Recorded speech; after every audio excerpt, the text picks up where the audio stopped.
Impact 103 Live, now on Facebook. Good morning, Alec Averinos. Thank you so much for being on Impact 103 FM's Morning Great to be with you. Drive. We're going to be talking about health span, that is. Yeah. So all our statisticians are going to be loving this show because we're going to be hearing about percentages and weight, body weight. We need to be carrying weights on and a whole lot of things. But let's start with health span. How do we increase our health span? I think the key understanding is, what does health span mean? And basically the difference between your health span and your lifespan is the amount of time that you spend healthy and well. So it doesn't help that you live longer, but you're in frail care. You want to enjoy your life, and that's where health span comes into it.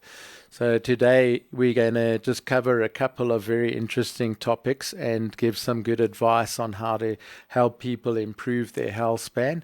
But for starters, we just want to let people know that you're in for a 30 to 35% reduction in what they refer to as all-cause mortality if you are fit and healthy. So that basically means that if you're standing next to somebody that is fit and healthy and you aren't, that you have got a 30 to 35% higher risk of kicking the bucket. So that's what it boils down to. And the implication of that is that you can improve your health span by about 3.5 to 4 years, or 1,500 days. So if you look after your health, you can live in good health for 3 or 4 years longer than somebody that doesn't put any effort into looking after their health. Alec, what measures can we look just to see as indicators if we are on the right track and if we aren't? I'm sure there's a height, waist, circumference that we can measure. Yeah. As a starter. That to me is a really good one. BMI, that everybody's familiar with, is not bad, but an easier one is just to measure the circumference of your waist, and it needs to be less than half your height. And that is a very good indicator of whether your body composition is right with regards to your percentage of body fat to muscle mass. So that's a really good one to easily check yourself with. Lifestyle diseases, high blood pressure, type 2 diabetes. Yesterday was actually a World Diabetes Day. So that is something that is also a hot topic, and not just because it was World Diabetes Day. Yeah. It's not uncommon. I think we need to understand that the terminology of lifestyle disease is because a lot of it is caused by your lifestyle, which means that it's largely within your control to either prevent it or reverse it, or just carry on the way you are, and then you need to accept the consequences of it. And what we're saying is that most lifestyle diseases have a 30 to 35% increase in your all-cause mortality. So if you're suffering from a lifestyle disease, you've got a 30 to 35% more chance of dying prematurely compared to somebody who doesn't. But even worse than that is if you smoke, that goes up to 40%. So and then what gets really interesting is when you see the implications, the positive implications of your physical training, exercise, and nutrition on improving your health span. With the lifestyle diseases, you used two keywords, prevention and reverse. So somebody that has high blood pressure, what can they do to reverse it?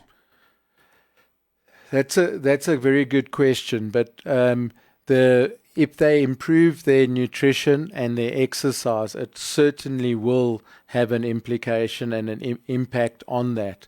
I haven't. If we want to go into that in detail, I'll prepare specifically. But as a general answer, it most certainly will improve. That is a great answer. I don't need to go into the whole medical side of it, but that is a great start. And like Yeah. you say, nutrition plays a part. We're going to get to that in today's discussion as well. And the same goes for type 2 diabetes. It can be reversed by better nutrition, or improved at least. Yes. By better nutrition. I put you on the spot there, Alec. Yeah. Answered very well. The diabetes is a little bit easier for me to understand, because I've put a lot of effort into understanding how the role of insulin, etc., and we can go into that in more detail. But simplistically, you wanting to control insulin production, and you do that through, for argument's sake, intermittent fasting, and understanding how that works. So we have covered that. We can cover that again. But I think today the idea was just to let people really understand what a positive benefit it is on your life if you are fit and healthy and strong. So, that you talk about VO2 max, and if anybody wants to, there's plenty of information online and available. Most sports trackers give you a fairly accurate indication of your VO2 max. But the difference between being in the bottom 25% of your age group and the top 25% of your age group can be between 200 and 400%. So it is enormous.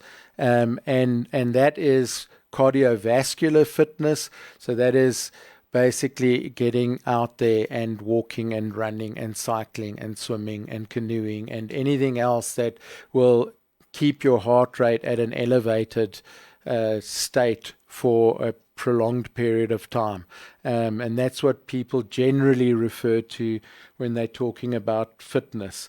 So it has a profound impact on your health if you are able to convert the rate of oxygen that it can be used by the body.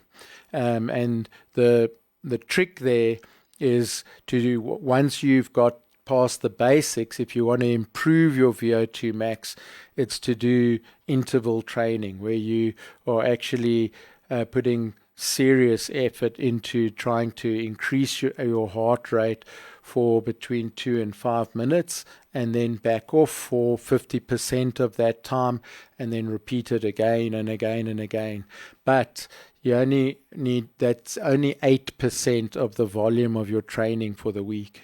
Alec, what I like about these discussions is you can get so practical, and you don't need to necessarily get a gym membership if you can't afford it at the moment. You can also just start with body weight. Yeah. And I know you've got very interesting stats with body weight for male to female ratios in different exercises. Yeah, so we covered the most important one, which has the biggest implication, and that is improving your VO2 max.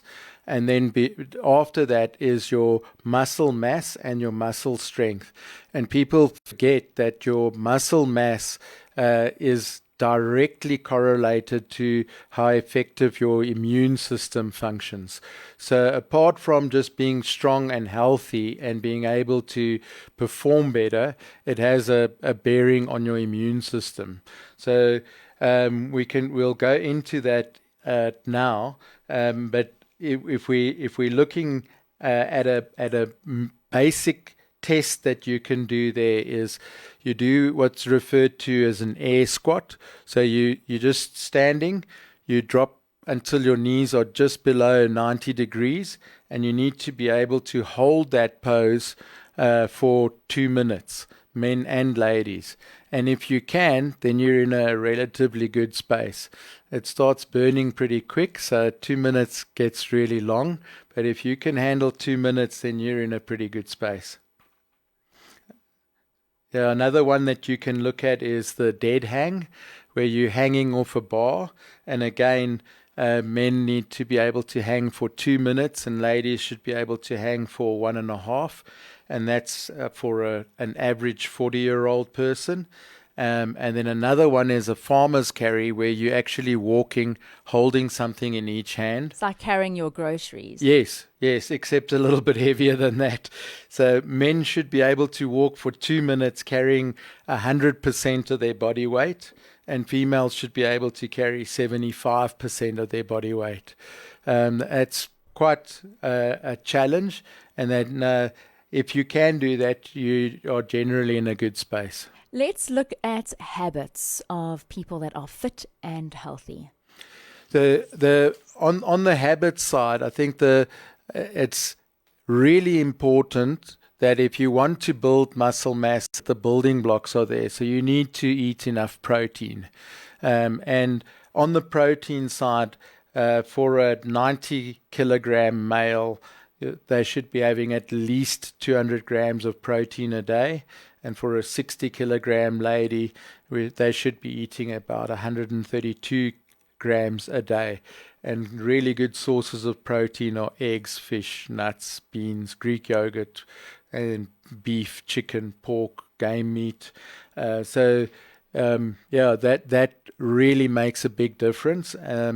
And then we get to moving, which is the VO2 max and all the cardio exercises that we spoke about. And sleeping, getting to bed regularly on time. Alec, I just want to go back on the moving and our watches. We have these goals that we set on our watches saying we want to be able to do X amount of steps. Yes. What is a good habit of a fit person? What kind of steps are they doing? What amounts of steps are they doing on a daily basis? And how can we gauge if we are on track, if we're doing enough? Because sometimes we think 1,000 steps, wow, that is nothing in comparison that needs to be done on a daily basis. Yeah, so the minimum that you need to have is close on 6,000. A good goal is 10,000. And then obviously from there on, the more the better. So you can set your own goals depending on what it is that you are aiming at and what you want to achieve. Going back to sleep that you have just touched on now, essential. People, I think, underrate sleep. Yeah. They don't understand the importance of it. They think if you're just on the go all the time, either you're cool or you're productive, whatever it may be, but actually it can be very detrimental to you if you're not getting enough sleep. Yeah, and I know for me personally, this is the area that I struggle with, and I'm trying hard to improve it, and I'm trying to experiment and find out what I can do to improve it. But in general, going to bed at a regular time, getting up in the morning at a regular time, getting outdoors early, getting sunlight exposure early and just in the evening, avoiding blue light, darkening your room, having a colder, cooler temperature in your room when you sleep. Those are all beneficial. What exactly will work for you? I don't know. You need to find out. And I'm still trying to find out what I need to do to actually get more sleep. So I go to bed early, but I wake up really early in the morning. Maybe it means what time are you having your last cup of coffee? Yeah, Caffeine. I've done that. So that stops early afternoon. That hasn't really made a difference. If I do, I go decaf. But it's still an issue. And then after that, it's really important that you mentioned body weights, but lifting weights. You have to do strength-based training at least 3 times a week. And whether it's with free weights, with bands, machines, body weights, is really relevant. And that depends on you and your goals. But if you don't build up your muscles, especially from the age of about 35, you start losing about a percentage of muscle mass a year.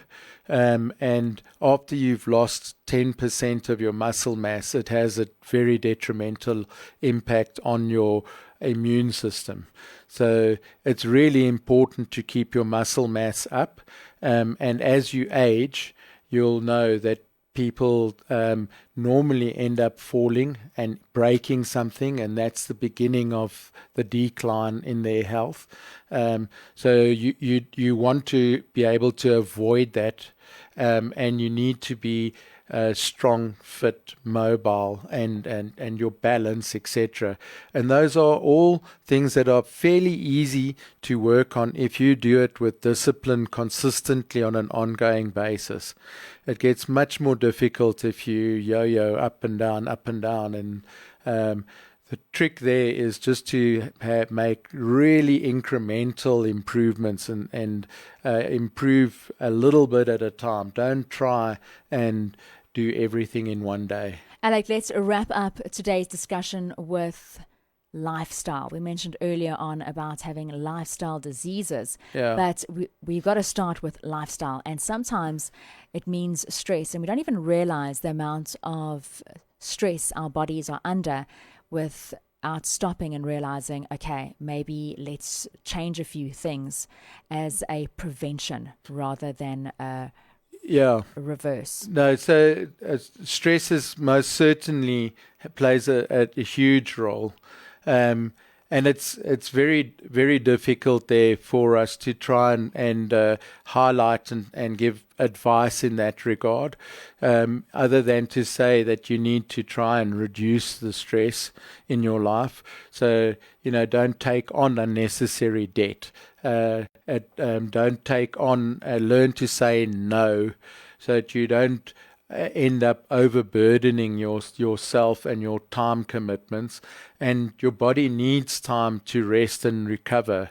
So, if you are on the go 24/7, 7 days a week, then you are going to have a problem sooner or later. It's not sustainable. So we want to enjoy life, and the Lord came to give us a full and abundant, victorious life.